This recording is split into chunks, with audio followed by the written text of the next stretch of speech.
All right, welcome back. On RealCopStoriesVideos.com, 359 cop stories, 7, 8, 9 minutes. Look them up. Vice Narcotics Gangs. It's 35 years of me doing stupid things and fun things. And there's gross alerts on the Vice stories. You'll love those for the people that are gross. It's pretty good stuff. Now, adding on to that, I have over 165 or so question and answers. That's what we're doing now. So ask me a question. I'll respond directly, and then we'll put them on tape. Okay, so if you want a question, email me at rsbcopstories@gmail.com. The question I have now is, what was my involvement or what was happening during the '84 Olympics? Got a little story here for you. Okay, so there was a place where you have to have a command post, which means basically you have to have a place where you could park the police cars.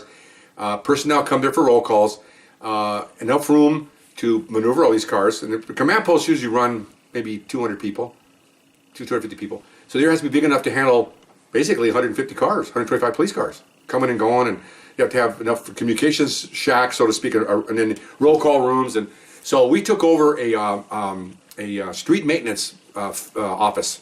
It was where they keep big like cement trucks and people that cut trees and all that. They took all the trucks and moved them to a vacant lot, and we had the entire area for us. It was exactly what we needed: restrooms, warm rooms because we had air conditioned rooms, briefing rooms. It was basically almost everything that we needed. It was pretty good.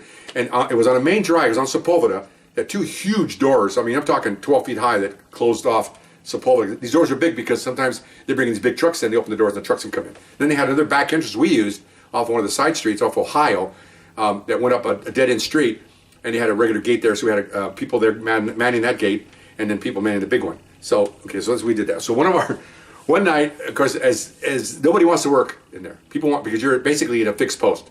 You're just sitting there, a couple of chairs outside under an umbrella, keep the sun out in the daytime, and it's cold at night, even though it's summer. But it's boring. All are coming in all night long is cops cars. Going out, come in, go out, come in. So one night, we got that assignment.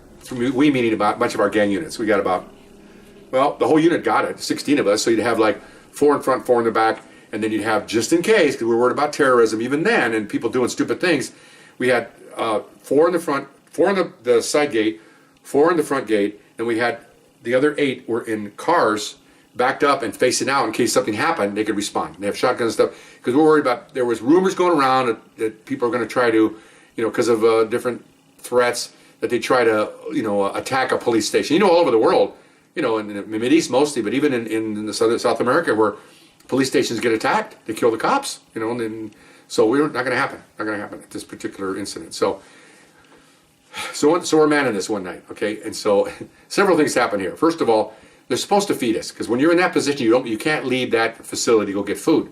That's your assignment for the night, for 12-hour shift, 6 at night, 6 in the morning. That's what you just sit there. Of course, you get to go to the bathroom, you can relieve yourself and all that stuff, and take some breaks. But you can't go out like if you're out on the field driving around with your partner, hit a burrito stand or go to McDonald's or something. You can't do that because you're stuck in this assignment. So the city bought box lunches for the troops. Okay, whenever you have a civilian organization buying food, they have they get the lowest bid, they get a vendor, and the food shows up. Because here comes a truck with box lunches: sandwich, chips, an apple, and a cookie. And then a milk, or I think it was a can of juice or something. Okay, they pull up, they're handing out these things to the guys that were not manning the gates, and then when they get off, they can get the food, right? Because it's all sitting there in boxes. Well, I opened up the first box, and the juice was frozen.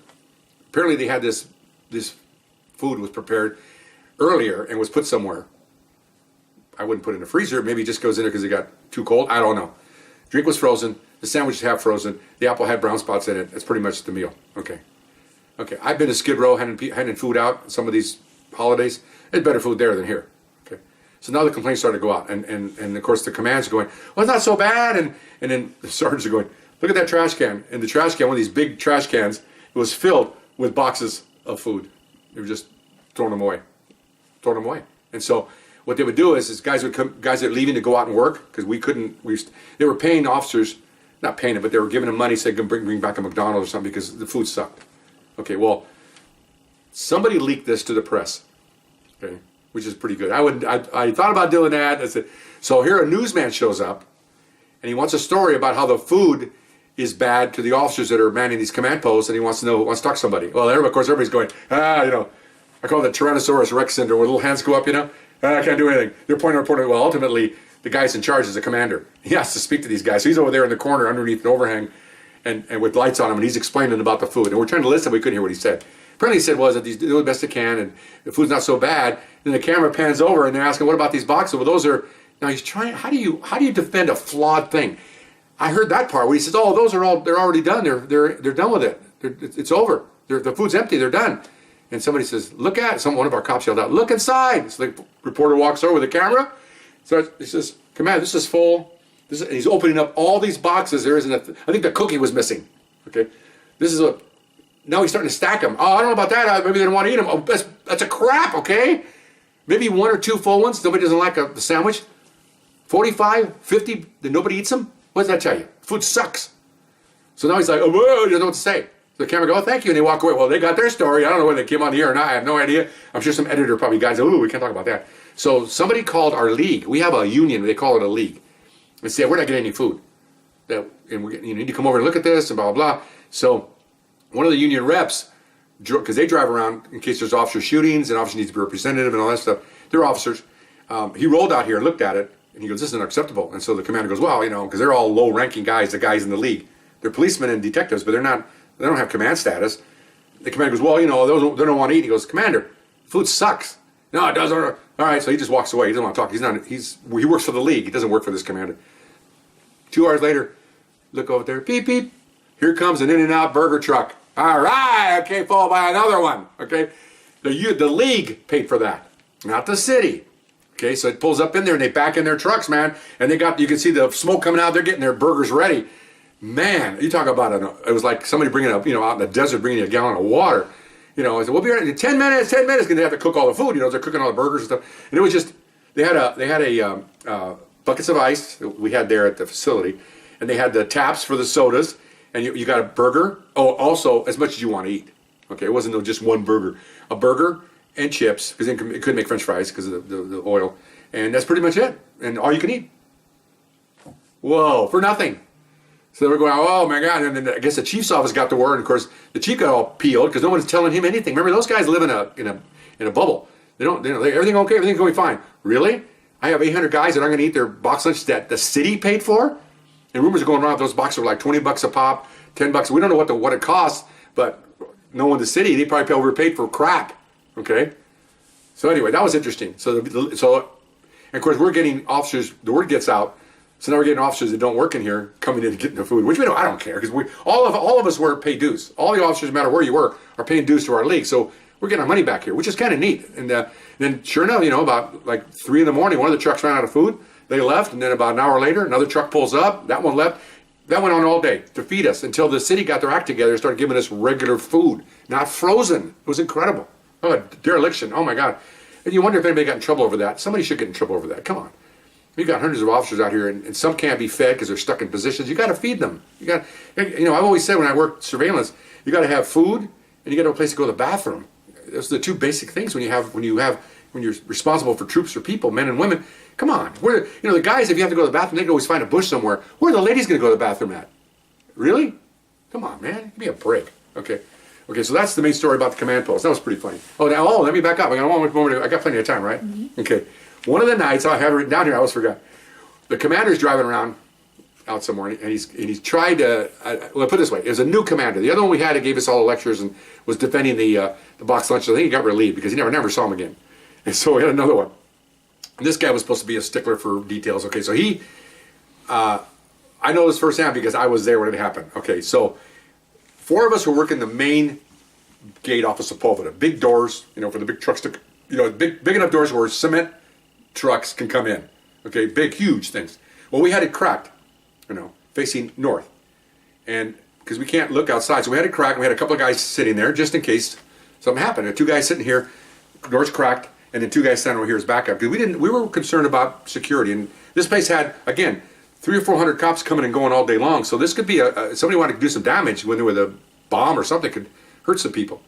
So, although in this western type of this part of the country, most of the officers would not be in there anyway, which is a kind of a weird thing because you think, there are 400 cops there. Yeah, but most of them are out in the field. They only come in to go to the bathroom, grab a snack, and go back out again. So you're not going to be, if you attack this police station, you might get 20 people. The rest of them are working. They're out in the field. Anyway, so it's about 2 a.m. And my partner's turn to have a shotgun. We had one guy with a shotgun, the other guy didn't. So I'm sitting over here, he's over here. And we hear somebody coming down the sidewalk. And we had cones out on the sidewalks, but no, it's people going to walk by anyway, but you know. So then he leans over and he looks and he goes, someone's against the wall, because it was a wall outside the gate. And they're walking up along the wall in the bushes. So I take my gun out, he gets a shotgun. What is it? I can't see. It's really dark out there. So the guy gets from me to maybe, I don't know, maybe 12 feet away. And my partner goes, jacks around in the chamber of the shotgun. 4 hands go up. It's a commander, it's a commander.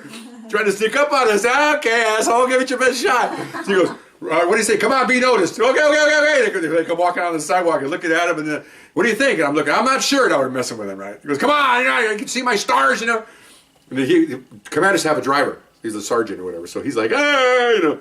So, all right. So he puts a shotgun up. We didn't aim it. We had it down at the ground. We knew it was. Terrorists not going to raise their hands and speak perfect English and say I'm a commander unless they are one, okay?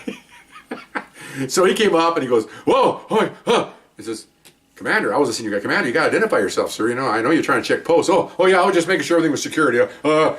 Walked in, disappeared, went over and talked to my lieutenant, and they're having a little exchange of conversation. And then I can see my lieutenant trying to keep, he's like this, trying to keep him laughing.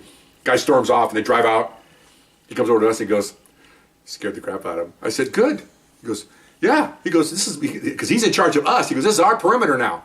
You want to play games tomorrow when there's another unit running here? Fine, but my perimeter, you guys did great. Keep doing it. That was great. Oh my God, we laughed the whole night. That was funny. Don't shoot. Shot by your own guys. All right, friendly fire. Okay, and one last story before I go.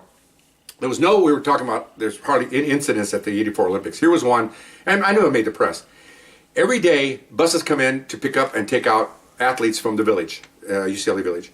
And they have guys that work different divisions that check for bombs under the buses. And they had a long pole with a big thing at the bottom with a mirror and a bunch of lights. And what they do is that the vehicles, it doesn't have to be a bus, but the vehicles would pull up and they check the cars, they check the trunk, and they check underneath for bombs, and then the vehicle would get in there and they'd come out again. Because you never know where someone could stick a bomb in there, you know, obviously. And they're pretty ingenious, these people that do that sort of thing.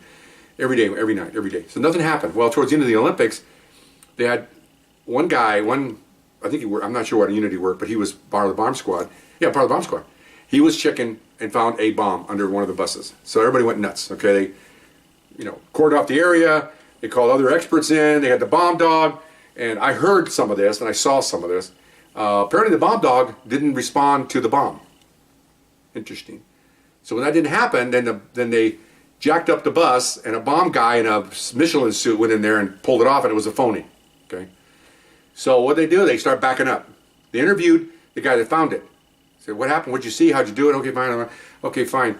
And then they said, we're going to come out and talk to you a little bit more. Okay, fine. So they talked to him some more. Now, I don't know how they did this, but they asked him that because of the circumstances, it was a phony bomb, we're going to put you on a polygraph to talk to you.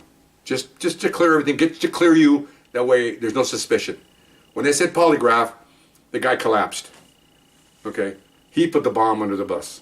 I'm pretty sure if you look it up, it's in the internet. I don't even know the guy's name. He put it, why? Because it was boring for a week or 10 days, and he wanted to promote, and he felt that if I can promote and if I find a bomb, then I'll get promoted because I'm a bitching guy, and I'm the guy, the hero of the Olympics, and all this good stuff's going to happen to me. And sure did, all right. They filed charges and put him in jail for a while, and of course he was fired. Real good. You want to get your name in the paper? Go save somebody from a fire. Go deliver a baby in the back of a cab. Go save people's lives. Do your job, in other words. Don't be manufacturing stuff. Imagine all the resources to investigate this thing and which you had to stop all traffic because right there, the entryway to the venue, it opened up other gates. It was a mess. A lot of moving parts here that you caused because you want to be a bitching guy and you want to make some more rank. Yeah, how's that working out for you? Anyway, so there's my Olympic stories. I think that's all I had. So it was not much, but it was fun and really enjoyed it. And people in the community I served didn't have any incidents when I was around, and our unit took care of everybody. So we're really proud about that. Okay, I hope you enjoyed that. We'll see you next time. Bye-bye.